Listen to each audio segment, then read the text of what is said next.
पीक विम्याची आतुरतेने वाट पाहणारे सर्व शेतकरी बांधवांसाठी ही अत्यंत आनंदाची आणि महत्त्वाची बातमी आहे. महाराष्ट्र सरकारच्या माध्यमातून नुकत्याच झालेल्या मंत्रिमंडळाच्या बैठकीत कॅबिनेट बैठकीत पीक विम्याच्या दुसऱ्या टप्प्याला हिरवा कंदील मिळालेला आहे.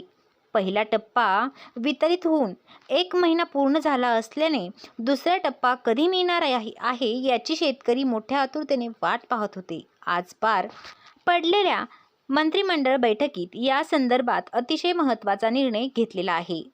पीक विम्याची आतुरतेने वाट पाहणाऱ्या सर्व शेतकरी बांधवांसाठी हे अत्यंत आनंदाची आणि महत्त्वाची बातमी आहे. महाराष्ट्र सरकारच्या माध्यमातून नुकत्याच झालेल्या मंत्रिमंडळाच्या बैठकीत पीक विम्याचा निर्णय घेण्यात आलेला आहे.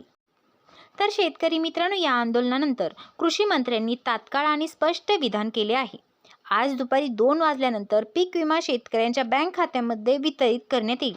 शेतकऱ्यांनी निवडणुकीपूर्वी दिलेल्या कर्जमाफीच्या शब्दाची आठवण करून देताच सरकारने कर्जमाफीची तारीख देखील जाहीर केलेली आहे.